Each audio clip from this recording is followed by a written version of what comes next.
Welcome back, hockey fans, to another episode of Lightin the Lamp. I'm your host, Dola, and with me, as always, is my co-host from the East Coast with the most, JG. How's it going, pal? It's been a while. How are we, sir? What's going on? Dude, getting destroyed at work, getting absolutely ripped at work. You know, I thought I I'd gotta come say, back. for a guy who was just in the fucking BVI for 14 days, you look like Casper, bud. What's going on over there? No, you got to see me in person. I don't think the camera's doing justice. I actually got some color today. No justice. Because you're looking fucking super pale for a trip to the BVI. It's probably just because every day I had to worry about if the boat was going to sink or not. Well, maybe you fucking rented from a company that charged more than 42 cents a day. Oh no, dude, we paid a mint, dude. It's just like after Hurricane Irma, man. They, like 90% of the fleets down there got knocked out, and the boats they could salvage, they haven't been rented in over a year. So these guys haven't really done all the checks, the 99 checklist for every little freaking thing on the boat. So it was the best of times. It was the worst of times. It was definitely a good time being down in the Caribbean, just jumping in the sea every day when you wake up and just really, getting after for a good 11 days. But good crew too. Good crew. Oh yeah, absolutely. We a lot of energy, positive vibes. It was a great time. So happy to be back here. I mean, honestly, I tried to get on while we were down in the BVI. I had no service. It was absolutely a shit show in terms of trying to contact anyone in the outside world. But wish we could have got on. But happy we're on today here, JG. How's it going on for you with the newborn? How's life? Baby's getting big. Just ton of work, ton of hockey. Ready to get on a little trip myself here next week. Got a little quick 4-day vacation with a couple of the boys. Headed down to Costa Rica for a quick one. Pretty excited to get some sun and sand and the fuck out of Jersey for a little bit. Although it is, as we both know, because you are from New Jersey, the most wonderful time of year in New Jersey. I mean, you can't beat this time of year with a stick. F Cove, the Jersey Shore, DJs, you name it. I'll be there. And I'll be there. Every single place. It's going to be a good fucking summer, as usual. Jersey, just, we tear it up out here in the summer. So pretty excited that this is the opening weekend. I got the day off from work tomorrow. Don't have to sit in 4.5 hours of traffic to get back to my house down the shore. So just looking forward to starting off summer here this weekend. Can you believe it? I mean, not going to lie, next year stadiums are opening. We're going to get football right away. Hopefully indoor hockey stadium's going to be absolutely packed. No, even though you did have a good time at that Boston game, hopefully we actually see the MSG. Oh, yeah. Well, right. We saw MSG last night. Let's talk about that. Fucking New York Knicks, baby. Bringing them back, a little Garden playoff victory with 18,000 plus in the building. They paraded the streets afterwards like a true New York victory in the playoffs and kind of felt normal again. It felt good last night to watch that. I'm not the biggest basketball fan, but to see the streets of New York light on fire after a big playoff win inside Madison Square Garden with a packed crowd, you can't beat that. So exciting times, headed back for some normalcy here in America and just, a lot of playoff hockey to talk about here and a lot of end of the season to talk about here. I don't watch any baseball really, but I mean, I'm pretty stoked about, I mean, you got the Knicks, the Rangers, and it's going to be the Giants all finally coming together and being good at one single time, hopefully next year, right? Like all of them finding their stride. I mean, Knicks already found it. Rangers stumbled this year, and we'll get into that. But the Giants look prime just as well. So, I mean, I don't know what the Yankees and the Mets are doing, but, I'm pretty excited. Yankees, I think, won like some great 10 or 12 in a row. They're on a tear right now. They started the season like a bag of shit. But, I mean, the fans are back. The people are excited. So, obviously the players are playing behind that right now. You saw it last night. Knicks down big. Come back and win by 8, and it's a 1-1 playoff series in Madison Square Garden at the Mecca. That's incredible. But let's talk about let's get into our beloved New York Rangers. JG. Another James Dolan ran fucking organization. What a disaster. Well, before we get into that, let's at least back up and let's go through the storyline. So, I mean, fans, I don't know how you haven't heard.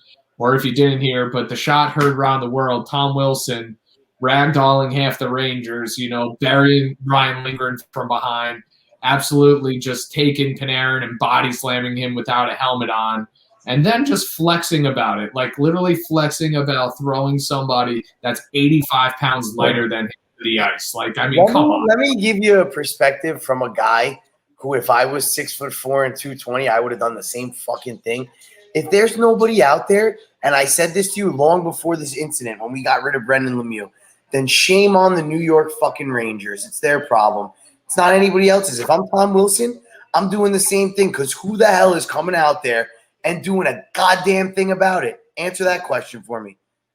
Nobody. I mean, Brendan Smith tried to answer the bell next game. Thank you, Brendan Smith. I appreciate you. You have all the heart in the world. You have all the heart in the world. I'm showing you the love, but Brendan Smith isn't the guy. He'll never be the guy. He never was the guy. So if I'm Tom Wilson, yeah, I'm flexing from the box too, because there's not a single guy on either bench, coaches, staff included, that's going to do a goddamn thing about anything Tom Wilson did on the ice that night.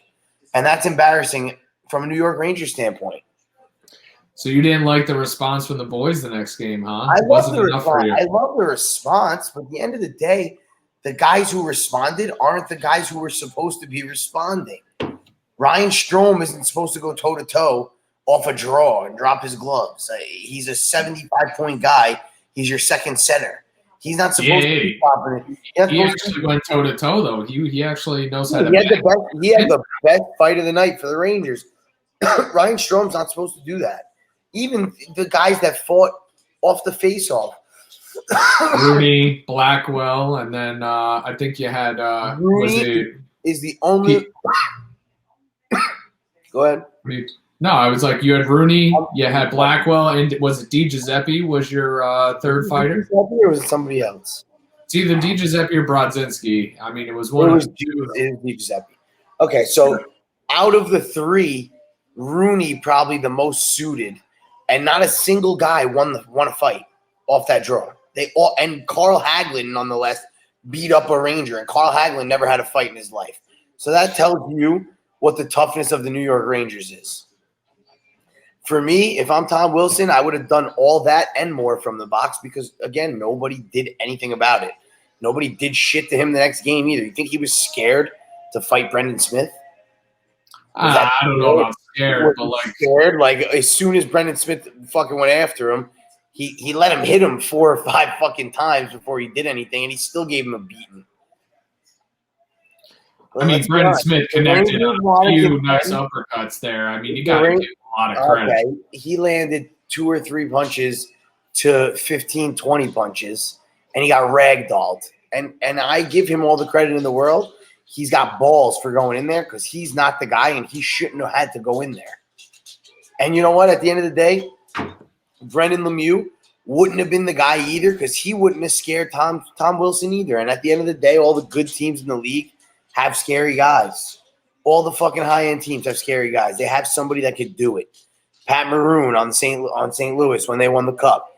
Tampa Bay when they won the Cup. Guys don't want to fight him. He's a big, strong guy. He can score. He can still play. We don't have anybody like that. Not a soul. Look at the lineup. Our average height has got to be 5'11" on offense. Yeah, I'd probably give you like 6'1". Okay, 6'6" on a professional sports team. I mean, and you got 6 defensemen on your team who should all be close to north of 6'1". Obviously, Adam Fox doesn't fit in that category because he's just inhumane. It doesn't matter what size Adam Fox. Well, you get what I'm saying. You get what I'm saying. We're very small. We're fast. We're skilled. But when it gets to this time of year, look at what teams that can clog up the neutral zone and can bang on the walls and go toe-to-toe with some other teams can do. Look at what Boston did. Look at what the Islanders did. Look at Nashville hanging in a series. You're going to see Game 6 tonight. Teams that you thought were like in the regular season, those teams are all the ones that are succeeding now in the playoffs. And they all have a line of guys who can go. You had that one game, I guess, between the Islanders and and Pittsburgh, where you had like 6 guys in the box on each team, honestly looked like the Ranger-Washington game a little bit earlier on. Honestly, not something you usually see out of Pittsburgh too often either, is a bunch of their guys going. But you even saw Palmieri in the box. You saw a bunch of them. Honestly, Brock Nelson's like one of the best on the Islanders right now with how much he clogs up the front of the net. Brock Nelson is a type of player the Rangers don't have. A big, strong, opposing forward that can throw the body, that goes to the cage, that puts fear in people along the wall. I mean, who in the Rangers lineup puts fear in anybody on the wall? Maybe Chris Kreider because he skates 100 miles an hour. After that, who do you got on the wing that puts fear in anybody? Lafreniere isn't scaring anybody. Kravtsov isn't scaring anybody. Kakko isn't scaring anybody. So at the end of the day, shame on the Rangers. And if Dolan and Sather did this firing for the simple fact that there was no toughness, then I applaud them. I do. But I just don't see it that way. I think it was more of a tit for tat, usual James Dolan get involved when I feel like it move. So moving into that off of this, I'm not happy with that either. How do you get rid of these guys? Look at everything that Jeff Gordon has just done. How do you get rid of them? Oh, so yeah, okay. So let's get into this. Obviously, for fans, we're bouncing off. We were just talking about one thing that led to that. So let's talk about it. So we're talking about like the team. I'm saying maybe Glenn Sather and Dolan got involved and said, "Hey, this team isn't tough, and these guys have no plan on making it tough, and we're not going to win without a little bit of toughness. So you know what? If our philosophies don't mix, then you guys can move on your merry way. But to me, it seems more like a last-ditch effort to save the Rangers last minute after not making the playoffs, and just some stupid shit from James Dolan like the usual. I don't like it. Not a fan. So, I mean, here's getting rid of John Davidson and Jeff Gordon, that absolutely hurts. I had no expectations. I mean, obviously firing Quinn, I mean, me and you both kind of semi-expected that, but getting rid of John Davidson and Jeff Gordon, I would have never bet in 100 years was going to happen, because honestly, when you look back at everything that they did, the people they drafted, the moves they had some questionable moves, especially like, Jeff Gordon, when we got rid of I mean, just not even that, but like all the JT Miller, Kevin Hayes, McDonough trades and stuff like that. It never really felt like we were getting the massive return for superstars. Like JT Miller's a superstar, Kevin Hayes is a superstar, McDonough is JT Miller really blossomed into a superstar. And to me, I don't want to upset Ranger fans or Chris Kreider, because I do love Chris Kreider. He's a great player. But to me, JT Miller was 2 years younger than Kreider. Same skill set, maybe not as fast, but a lot more hard nosed, and just as skilled, with a way better finishing touch than Kreider. To me, when they got rid of him, I was so upset. I really thought that he was part of the rebuild. As a 1993 birth year, you know what I mean? He should have been part of the rebuild. Think about where he fits in this lineup on a team that's lacking all that toughness. Dude, Miller, Zuccarello, Hayes, McDonough, Strawman. We got rid of – I know we had sent out the letter and had to start the rebuild, but look at Zuccarello right now. Like, absolutely a fucking star. Like an absolute star. I texted you the other night after he fucking had the assist on I don't know if it was Fiala's goal or whoever. Yeah, I think it was Fiala's goal. But – he just looks the same as he did in the playoffs in 2014, and it's fucking 2021. It's scary that he stays the same. He just got so much heart that it just works for him. He gets the bounces. Yeah, again, I go back. I still love that team to death, but I didn't feel we got max value for a lot of people when we were getting away. But from where we are now, when we have an embarrassment of riches, it's not like I can really freaking complain about this situation we're in. And that situation was built by Jeff Gordon and just basically finessed by John Davidson. Like, I feel like what we're going to actually see over the next couple of years with like Braden Schneider and a couple other these picks that we had in this last draft, you're going to see some of what John Davidson's vision was for this team. And honestly, I still loved what he had moving forward, and it just absolutely sucks. And from what I heard, essentially it was Jeff Gordon and John Davidson had nothing to do with that letter or that statement put out by James Dolan and the New York Rangers, their official statement. And they tried to distance themselves from it. Like, hey, they called other GMs saying, like, hey, we were part of this letter. We didn't know about it. And I don't know if they were just, because like kind of like your reaction, other general managers, George Parros, everyone else, they were just like, this is Tom Wilson. He ragdolled somebody. This is hockey. Like, this has been done 1,000 times over before. People were like, I think they didn't understand why so many people got so upset. You know what I mean? I mean, listen, that letter was unnecessary as could be. Coming from a guy that played that style of game, like guys got ragdolled every day. I deserved a lot of the shit that happened to me, but some of the shit that was done to me, with no penalty, no matter what your reputation is or who you are, some of the things that have happened to me over the course of my career without a penalty would be 50-game suspensions in the NHL, and kicking someone in the face with your skate. Like, can we be honest? Like, I never complained, and I got kicked with a skate. Like, and you know what? Nobody got suspended. I never complained because that was the way I played hockey. When Panarin went into that hockey play and he decided he was going to jump on someone's back, what do you think's going to happen?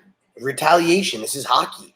You go into a scrum and somebody doesn't know who you are. Tom Wilson, when you're on his back, doesn't know who you are. You could be – obviously, Brendan Lemieux's not on the team anymore. You could be Brendan Lemieux. You could be Brendan Smith. You could be somebody that could impose damage. So now if I'm Tom Wilson and someone's hanging on my back, before I even think twice about who they are, I'm ragdolling them. So as much as I hate the fucking Capitals and I wish he got suspended, I can't really blame the guy for what he did. No suspension is fucking ridiculous. Like, come on, man. You almost like cracked the guy's skull. Come on, I get it, but the guy dove on his fucking back like a grenade, like a hot grenade, bro. He came in hot and he jumped on his fucking back. You would have done the same thing to him. I would have probably punched him in the face, but I mean, that's neither here nor there. But still, we lost the front office. They're gone. John Davidson already signed like 8 days later with Columbus. That didn't take long. They welcomed him back with open arms as the president of operations. Jeff Gordon, haven't heard anything about his status yet. David Quinn's gone. We need a new regime. Where Davidson? John Davidson was hired by the Columbus Blue Jackets, where we got him from. He went right back to Columbus, and he's going to get them back on track. Because honestly, during 2012, like 2017, when he was there, they were in the playoffs like all the time, dude. The Blue Jackets were one of the best teams in the NHL. They're going to bring David Quinn in, and they're going to be in the Eastern Conference Final next year, or the whatever the fucking conference they're in. It's not like I doubt it. I honestly could see it happening. I could see, David Quinn and John Davidson. Their match. I mean, that was their boy. Jeff Gordon, John Davidson loved David Quinn. That was their boy, and I think they protected him. I think Dolan didn't like it. I think Dolan wanted a little bit more hard-nosed experience, someone that's been there before. I don't think he thought Quinn had that. I think JD and Jeff, JG, they were just like, nope, not going to happen. You're not firing Quinn, and I think Dolan let them all go, It's unfortunate, but let's get into what do you think? So what do you think is going to happen? We've already interviewed, Gerard Gallant, and we've already interviewed Rick Tocchet as well. I really hope I'm begging you, any Rangers ownership out there, James Dolan, hire Joel Quenneville. He's unsigned. He's a free agent. Get all the resources together. Give the guy whatever he wants. Go get Joel Quenneville, because that's my dream. It's the dream. It's the absolute dream. And Alex Barkov, please. Yeah. Well, Quenneville's the cake. Barkov is the icing. You can't have one and not the other. You need some cake with some icing. So, I I mean, JG, what are your thoughts? Because I mean, Patrick Waugh is still out there. I mean, Mike Babcock, I guess, is available. I mean, Mike. What about the Penguins? They might fire Mike Sullivan too. If I'm the Rangers, I'm going after Joel Quenneville, B Gerard Gallant. Only problem to me is Gerard Gallant is very similar to like a Alain Vigneault. So close to crossing the old Rainbow Bridge, but just can't do it. And I just don't know if I'm ready for more heartbreak in New York. I mean, if I'm to say anybody, James Dolan, open your checkbook like you did for Phil Jackson and give it to Joel Quenneville. You want to see a cup hoisted in MSG? Hand the paycheck to Joel Quenneville, and then hand the next one to Alexander Barkov. And we're good. We're all good. We're going to need to sign at least a couple more players, at least to fill out that fourth line. But if we had Barkov and a couple more let's pieces. Think about it. Is Reeves a free agent this year? Because if I'm the Rangers, I'm doing everything in my power to go get Ryan Reeves. After what the Rangers look like this year, if I'm the Rangers next year, my fourth line has a rotating door of animals on it. Just goons. Like Reeves can play. Reeves can score 10 goals. Go out and get Ryan Reeves. He might be overpaid by Vegas because they really like him. So I don't know what his contract looks like, but let's take a look at that. I just go back to I agree. Open up your checkbook. What does it matter? Go get Joe. Oh wow, I was on the money. Look at this fucking 3.5. Oh no, it's not that bad. It's 1.37, 1.75. I don't think he's a free agent though. He might be. 2-year contract. When? What year? What year did he sign the 2-year? Free agent 2022. Fuck. Next year. So I would just say Joe Quenneville, get Alexander Barkov. And what do you think? I mean, Barkov is Barkov an unrestricted free agent? Look into that, JG, for us. I actually think he's not. I think he has an $8 million cap hit, right? Which is less than Toronto coming in hot here. So it's still 3-1. I mean, honestly, Montreal's looked good all game, dude. Carey Price has looked spectacular again this series. Like, absolutely keeping the boys in it as much as possible. The most incredible. This might be better than Nathan McKinnon's contract. What, that he's getting paid a whole total of like $5 million, dude? Dude. $6 million. He signed his contract in 17-18.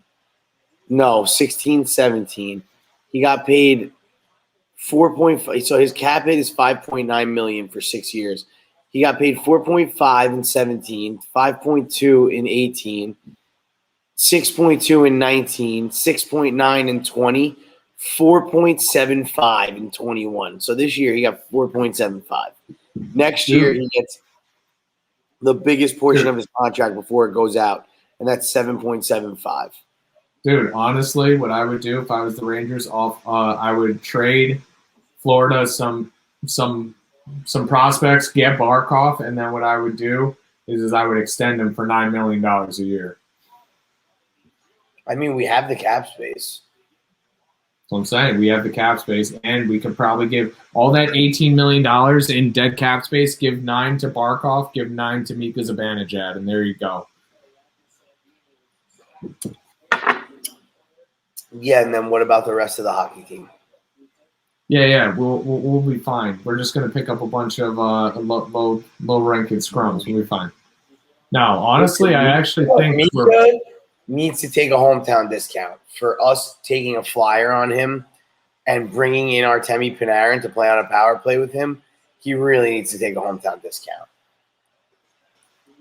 What do you think he'd go for? $8 million? I would hope he would go for. If Sidney Crosby's making 8.7, there's no reason Zibanejad makes more than 8. Isn't that what Nathan McKinnon makes?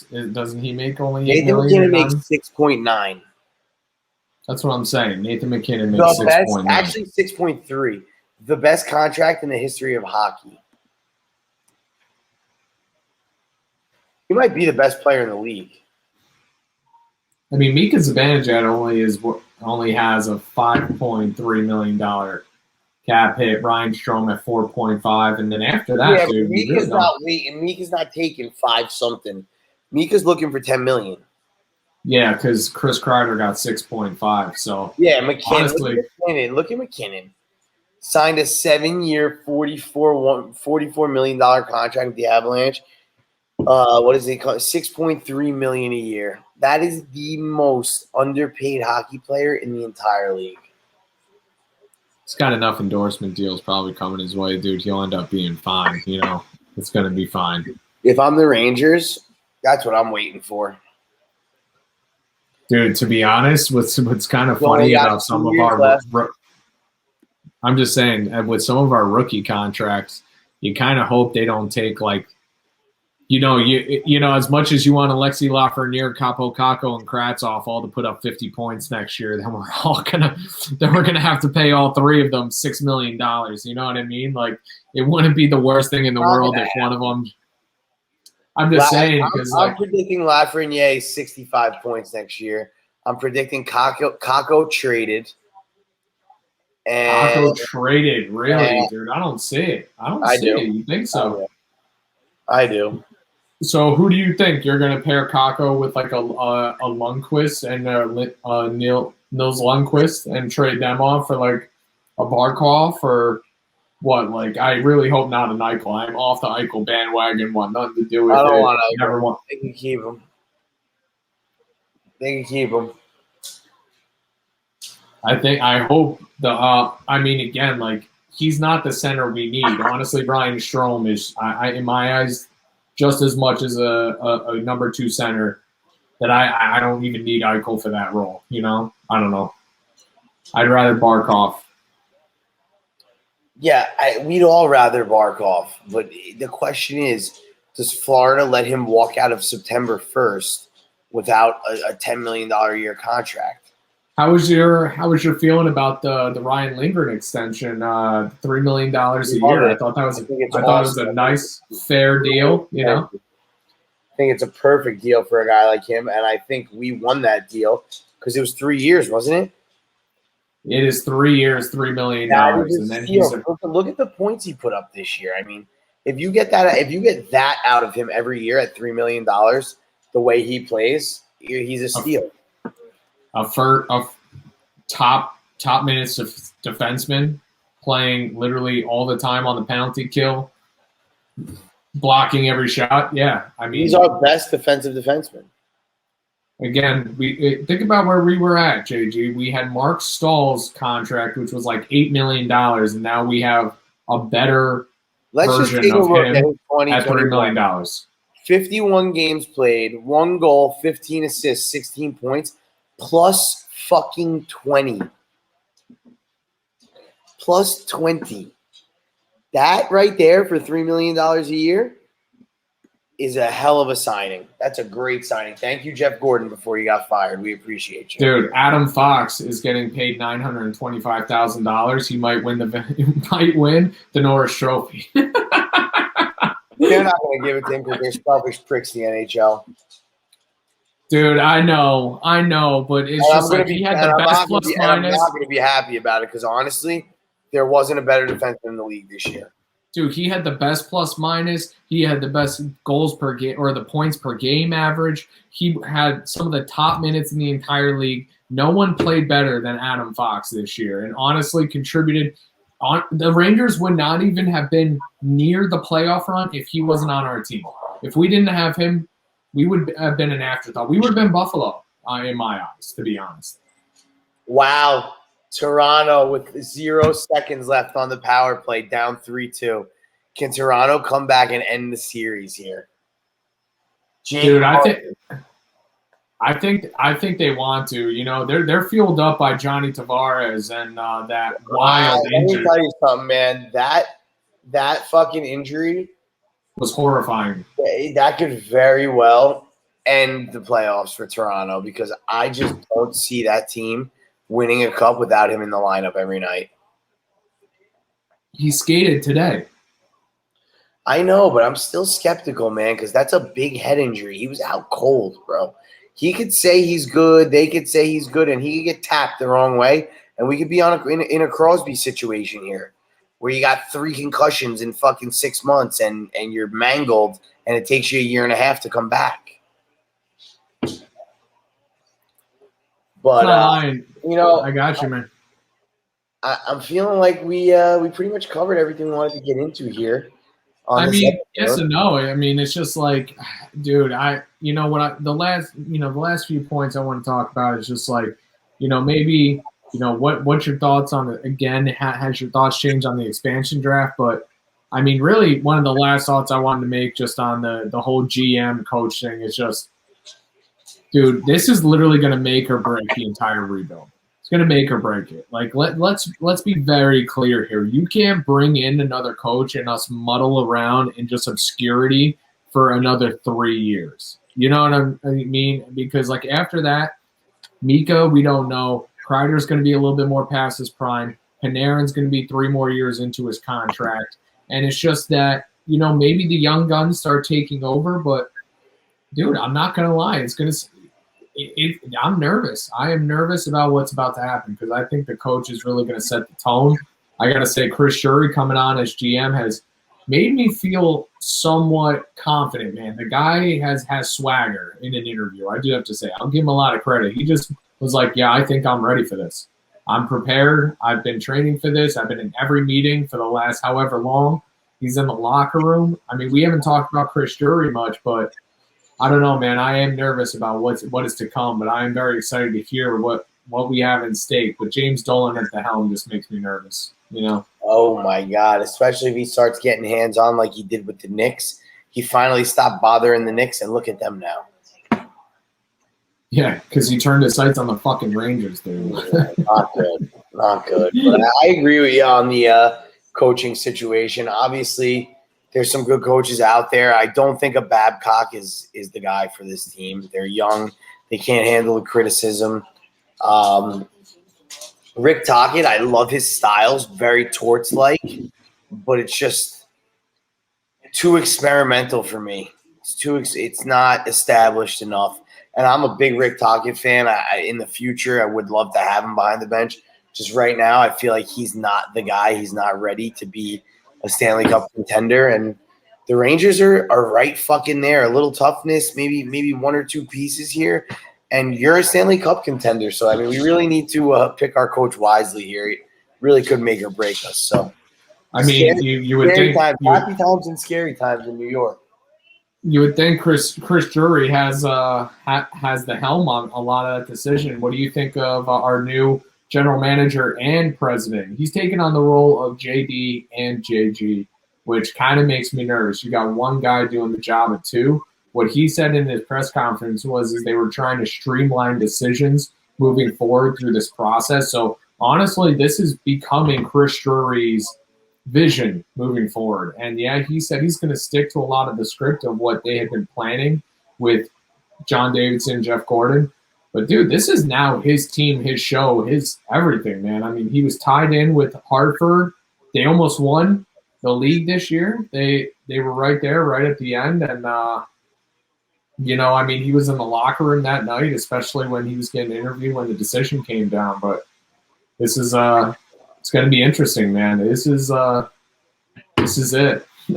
This is when we start talking about it of if we think that the New York Rangers are going to win a cup in this next decade. You know what I mean? If the Rangers don't win a cup in the next decade, Dominic will be a Seattle Kraken fan because I'm not gonna put the hurt on my son that me and my father have endured. So,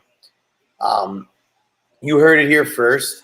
If the Rangers don't win a cup in the next 5 years, I will make sure my son is either a Las Vegas Golden Knights fan, Seattle Kraken fan. So, it's the last thing I ever want to do is change the wave of generations in a family. But how could I make my son endure the pain that I've endured? I don't know, man. We you know what? We got to stay positive. I mean, I'm wearing the reverse retro Alexi Lafreniere jersey. We have to stay positive, dude. You're saying fuck Alexi Lafreniere? Come on, man. The kid I at love 21. him. I love him. I'm just so disappointed at what's going on right now that I have a bad taste in my mouth about the Rangers right now. Not happy. Dude, you know what? I sent you that text. 21 points in 56 games, -6. Jack Hughes, 21 points in like 62 games or 63 games, the last half minus 20. I'm not mad at him. I'm just taking my anger out on him. It's not, I love Lafreniere. You saw the video of me when he got picked, and I went fucking bananas when we got the lottery ball. I love the kid. I think he's going to be a superstar. I'm just nervous about what's to come, and I'm unhappy about the way things are unfolding. That's all. That's all it is. It's nothing against Laffy. It's just my personal opinion right now. I mean, if we were going to have a prospect outlook, I mean, dude, let's talk about it. I mean, Kravtsov came in and looked better than Laffy. He looked better than Laffy and Capo. You had Zach Jones, who came off of a national championship from UMass and then looked absolutely not a problem. Like, he fit. And honestly, he's now in the World Championships, and he's also fitting in right in with Team USA. Like, the kid just was ready. And to go that seamlessly from that game into a professional hockey game, into just World Championships, what a whirlwind does it have to be? Win a national championship, join the NHL, play in the World Championships. Like, that kid, that his last 4 months probably has to have been the greatest time of his entire life. And I can't even wait. Very similar to what Dale McCarr went through. Did he do the same thing like that, huh? I don't know if he went to the World Championships, but they were in the playoffs when McCarr came from UMass. Yeah. So, I mean, the kid just has swagger. Kravtsov has swagger. Lafreniere actually had more points than Capo in his second year. I think Lafreniere smoked Capo's points from his first year. So, I mean, I couldn't have asked more of that kid. Him and Zibanejad got off to a slow start, but let's be honest, him on the first line, he looked like he belonged. Right when he started playing those first line minutes at the end of the season, he looked like he belonged. He looked like he was ready. And I think next year, once you see him on that first line taking that step, last minute here. I'm sorry to cut you off. Game's going to start any minute. Shall we throw a live Thursday night, fucking Carolina, Nashville, fucking bringing it back, lighting the lamp, hockey bet in right now because I'm due for a W here. I've been fucking cold with you all season long. It's time to win. I'm still up 1,200 with Patty boy. I gotta get back on it. Down 150 with me, so we need to win here. We need to win, okay? Fuck Pat and his 1,200. Pat, I love you. Great guy, Pat, sweetheart. But fuck you and your 1,200. I don't give a shit. It's time for me and Timmy to win together. What do we got here? I think let's see if we agree before we put a bet in. You say it first. After a shit performance the other night, but still being able to pull out the W in overtime, I think Carolina wins one in Nashville, Game 6 tonight. That is my honest opinion. I think Carolina's going to come out and win handily, 4-1, maybe 5-1. I love Carolina. I've always loved Carolina. I think we've loved them from the minute they swept the Rangers. No, dude. They looked fantastic. I mean, Aho, Teravainen, the whole squad. I do love them. Listen, let's be honest. Look at the Montreal-Toronto series. It's very similar. You have a fast, skilled team, and you have a big, strong team that's decent, but they clog up the neutral zone. They allow there's no space on the ice to play. And they're not nearly as good as Carolina, but their style of play combats what Carolina does, very similar to what Montreal does to Toronto. You can see who the better team is at the end of the day, but the styles of play. UC Saros is also fantastic. He's played fantastic. He's all over it. Matthias Ekholm is a fucking stud. I love Ryan Ellis. Yeah. I mean, they really are. They should be one of the top teams in the league if you look at their lineup. But listen, I think Rod Brindamore is ready. This is it. He's taking the step with the boys. And honestly, that's why I think he's holding out on his contract negotiations, because I think Rod Brindamore is holding out because if he already wins the Cup with Carolina, he's going to need a few more $100,000s to that annual contract. You know what I mean? He's not going to buy in early, then go win them a cup and have a smaller salary. You know what I mean? And the man's being smart, but I wish we could also, if, not only peeling Joel Quenneville away, but if we could peel Rod Brindamore away either too, dude, I would take either one of them, I love that bet. What are you thinking? 10,000? We just bet we mortgage the houses? I'm just kidding. You got me excited. You saw that face, right? I did see that. I was like, wow, does he really want to do something crazy here and really fucking sit on the edge of his seat tonight? Because I'm in.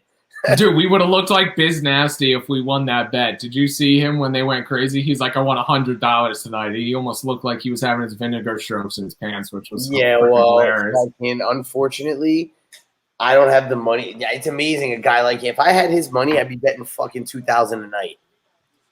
Yeah, you just can't end up like a Vander Kane. Whitney fucking bets. I want to know what his finances are like because that motherfucker bets thousands a week. Dude, Danny Heatley too. But Danny Heatley is a savage. He made some. He's a savage. I know he did. But dude, I'm all in on Carolina. You got 10 minutes to place the bet. I'm in. Look at this. Alex Galchenyuk. 3-3. Dude, can you believe? I'm sure Alex Galchenyuk, wasn't he on Ottawa to start the season? And then he got traded to Carolina and then moved to Toronto? Yep. He used to be on the Habs, though, right? Galchenyuk, I thought, used to play for the Habs. So you got Carolina at minus 137, JG, it looks like. Wait, it actually might have been Jake. Wow, it was Muzzin again. Muzzin scored the second and third goal. He scored it on a tip going to the net from the point off Galchenyuk. Wow. Dude, that just hurts you as a Ranger fan because that dude is a playoff just like fucking kryptonite to teams. Like he destroyed the Rangers. He's now destroying the Habs.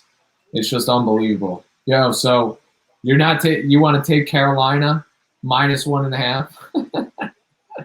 No, absolutely fucking not. Yo, Carolina 60-minute money line. Plus 116. Hold on. Carolina 60-minute money. They got to win in regulation. They have to win in regulation. What are we betting? Plus 160. Yeah, I mean we'd win like what 175? Like 175 on that. Yeah, I mean you could use it because I mean that would cut us in half. Hold on, take a look. I'm looking. I'm on live. I mean they have. Let's check it out. I mean, how many times have they gone to OT this series? What's the game center? What's the game center, dude? I can't believe we should have bet the Maple Leafs when it was 3-1. We should have taken them on the. I was gonna bet the fucking Maple Leafs the other night when they won 4-0, and I was like, let me not bet and save my money because I'm a loser. And then they win 4-0. I thought you did bet that game. Nope, I left it go. I let it be. Where are you getting a 60-minute? I don't got the 60-minute line on this website. Oh, I was on DraftKings. Oh, you can bet in California now? No, I just downloaded the app when I was in Illinois one time. I can't. They actually geolocate when I try to bet, so it doesn't work out. I forgot my fucking username and password because I can get us right now. Hold on.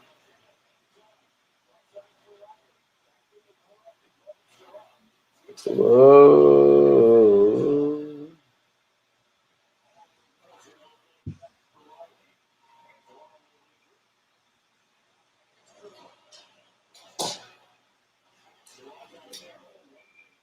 Trying to figure it out, man. Me too. OT.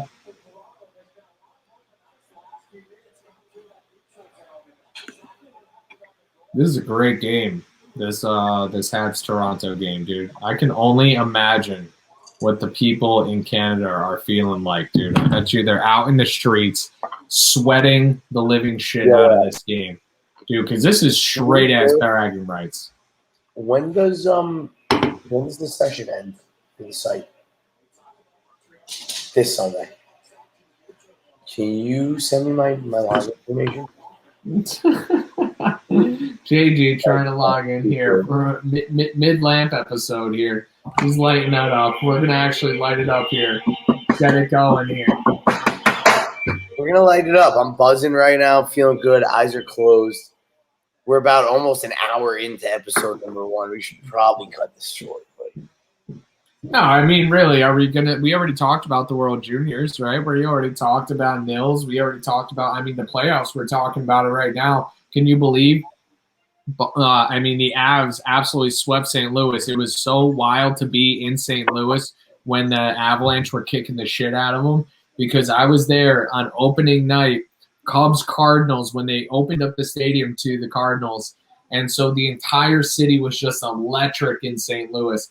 Everyone in Cardinals jersey. I saw about 3 dudes in Blues jerseys. They were crying themselves to sleep. I'm listening. But I got to say, dude, St. Louis is just a baseball town. What a crazy experience to just see. It's just like it's freaking May.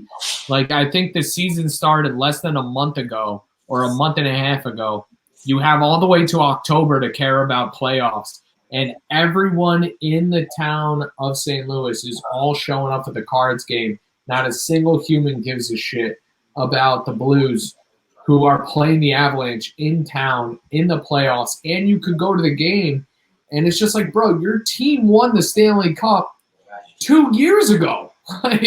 like 2 years ago. Like, you had a Stanley Cup winning team, and you don't care. And it's just like, how is that possible? Like, it was almost like a shell shock to me, where it's just like, your team put it on the line 2 years ago, won a Stanley Cup for you, and now you're already giving a shit and you're going to the Cards-Cubs game. Just pretty wild to me, man. Pretty wild to me. That's just not a hockey city.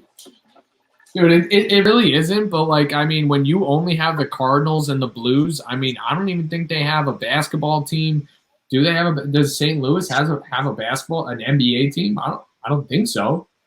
They don't have a football team anymore. They moved to LA. So, you're telling me, you can't support the one other team in town during playoffs when your other team has 6 more months to go? Let's just cut you short here to thank Matt the neighbor for our login information. We are live.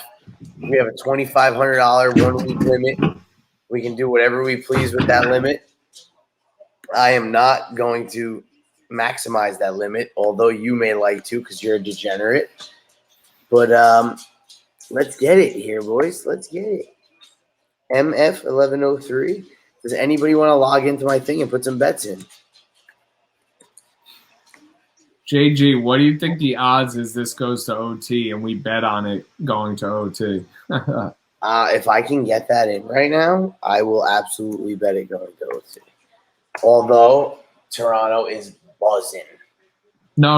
I'm talking about the Hurricanes and Nashville. I'm talking about the Hurricanes in Nashville going to OT. Oh, you gave me a whole fresh account. Look at this. We got a brand spanking new account to play on, Tim. I'm just saying, you got final OT Tuesday. They went to OT the past 2 games. You think Carolina's stealing it just outright, huh? These teams have been in a slugfest. Just the hockey game. Can't. I don't know. You're for a 60-minute line. Don't you have to bet it live? Oh no, I have no idea. I think every I guess gaming site and everything has their own rules and bets and stuff like that. And props this site is really good. I'm not very good at all this stuff. I'm very confused. It's all good, man. All I'm saying, fans out there, what are you taking? I'm hammering Minnesota tomorrow night at plus 155. Wow, you think they're stealing that from the Golden Knights away with the Golden Knights at home? I do. Wow. The hot take is there, fans. The hot take has always been laid down. Hey, let's be honest, it's a 3-3 series. We talked shit the other night. I said, I'm not betting Minnesota because they're down 2 games and they're going back to Vegas. What do? They go back to Vegas and they shut Vegas out. They just have that swagger. They have guys that win playoff games. Kevin Fiala, Matt Zuccarello, Jordan Greenway, Matthew Dumba, fucking who's the other? Jared Spurgeon. I mean, they're fucking studly. Billy Matt Zuccarello, dude. Kapril Kiprasov. I mean, Jason Robertson. Exactly. I didn't even get to Kapril Kiprasov. But let's be honest. Like, look at Ryan Hartman. Ryan Hartman is one of the best players in the NHL playoffs right now. He's a stud. That's a guy the Rangers need. Nashville Predators, Carolina Hurricanes, taking Carolina. Just take them for the game. Money line. Prop builder? Should we bet? Should we go to the prop builder and see if we can get the Toronto Maple Leafs to win in overtime? Dude, honestly, if I was going to call anyone to win the game, it would be William Nylander or Joe Thornton. Yo, William Nylander's hot, and he looks. He might be the very best player on Toronto in the playoffs. He's playing absolutely fucking in fuego. I'm telling you, I would call William Nylander, and Joe Thornton is just hovering around the net. He's getting power play time. He's buzzing with the boys. I don't know. Andrei Svechnikov, 2+ goals, plus 1,200. That's too much. No. If he scores, I think he's scoring 1 goal. I love Svechnikov. I like him more than Sebastian Aho. 125. I like him more than Aho. I don't know about you. I think he's a stud. Who I would agree with you. Aho is very good. Dude, what's Jordan Stahl for a goal? Jordan Stahl. Brady Shea is plus 1,000. That's actually a great bet. What's Jordan Stahl? It just said check back soon because it must be starting. Yep, it's starting. Nah. That's good for us though because we're gonna bet live. Dude, Jordan Stahl has 4 goals this playoffs. Should we what do you think here? You think we got enough here or should we keep hanging in? For what? The episode. Oh, no, I think we're good. I mean, I'm sure the fans want to bet live. We're just watching hockey fans. We're having a good time. Talked a bunch of Rangers. We're talking playoffs. And, I definitely think we could tune out here. I mean, me and JG are just going to absolutely get after it, be degenerative gamblers while we watch some hockey and enjoy the night. I mean, honestly, it was a great episode, JG. Trailed off there a little bit at the end as we just started to actually get into the – Listen, that's vintage. That's vintage original Lightin the Lamp. Drifting off there, getting a little ADD-esque, following my lead. And it's okay. It's part of what makes us Lightin the Lamp. It happens. It is what it is. Boys, you got me and Timmy's bet. It's Carolina tonight. We're trying to find some type of crazy bet with crazy odds so we can make a little bit of money here. But our bet for tonight is Carolina Hurricanes. So tap in with Carolina. I like Toronto to win in overtime here, and take Minnesota. And JG says take Minnesota tomorrow if you want to wild one. If you can bet right now, Minnesota's a plus 160 on most betting websites. Get your money's worth. Matt Zuccarello is going to score 2. Minnesota is going to win 3-2 in regulation. You heard it here first. Hot take. We'll see you on the next episode. I can't wait. If you're right with Matt Zuccarello, 2 goals, we're posting this everywhere. I'm sending it to Chicklets. I'm betting him 2+ goals tomorrow night. Then we're sending it right to the Chicklets boys. And I'm going to need a reaction like Biz Nasty jizzing his pants earlier this week when Boston won. Except I'm going to bet 1,000, not 100. Calling Biz Nasty out.